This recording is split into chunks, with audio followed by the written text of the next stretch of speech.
Gentlewoman from California, Ms. Sanchez, for 5 minutes. Thank you, Mr. Speaker. Last week, thanks to the leadership of the Senate Help Committee, Chairman Lamar Alexander and Ranking Member Patty Murray, the Senate passed a bipartisan bill known as the Every Child Achieves Act that would reauthorize the Elementary and Secondary Education Act. This is the law where the federal government has with respect to kindergarten through 12th grade education. And I applaud my Senate colleagues for reaching across the aisle and working collectively in good faith to expand access to early childhood education, to improve programs for English language learners, and to ensure accountability in serving our neediest students.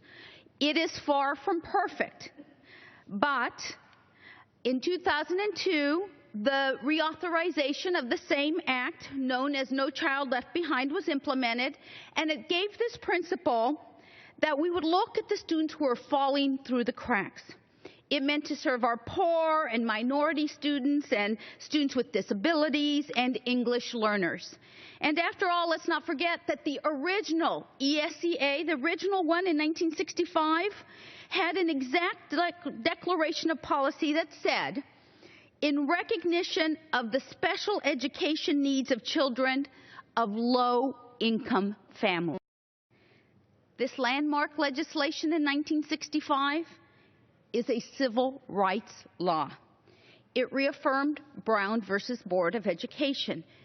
It reaffirmed the 1947 Mendez versus Westminster decision, which happened in my own district, which was the precursor to Brown versus Board. It said every child has the right to an equal opportunity for a quality education. But let's be honest, we are in the wake of a civil rights movement in this country. When we see tragedies in Ferguson to Charleston, to presidential candidates issuing condemnations to immigrant families who come and who contribute to this country, to milestone victories where we see all individuals throughout the states may choose to marry the ones that they love, we can no longer ignore the social and the economic issues our great nation is currently facing.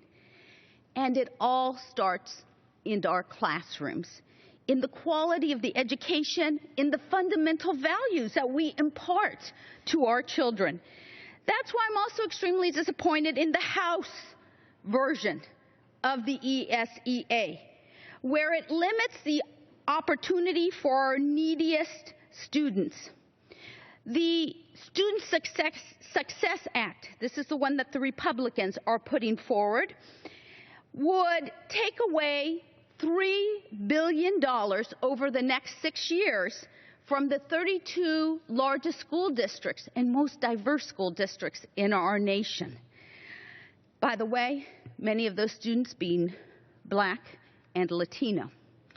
And while the Senate's Every Child Achieves Act accomplishes tremendous feats in expanding access, the House actually does not. So, what do? We must make sure that the bills that we pass have actions intended in them. The Senate bill, for example, makes actions optional when schools are not meeting goals, while eliminating requirements for states to identify schools that are in need of intervention where it's detrimental to the progress of the children. So laws must require timely state action to address the inequities where they persist so that we can provide the federal resources and the support to the lowest performing schools. Everyone hates talking about accountability, but without it, we cannot help our low-performing students get back on track. Without clear expectations for reporting and action, we are doing a disservice to students. These students will fall through the cracks.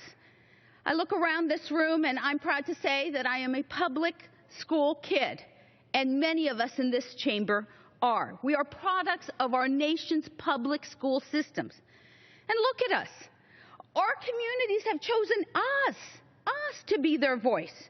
Our communities have chosen us to be their advocates and to fight for them in the classroom. And I'm sure that each of us have had an administrator, a teacher, a principal who believed in us and put us on the right track so that we might be where we are today. And as I continuously reflect on my own experience, the daughter of poor immigrants from Mexico, first generation and low income, and a child where the original ESEA was meant to serve, I asked my colleagues, let's work together and pass a bill that really helps our children. And I yield back. Chair recognizes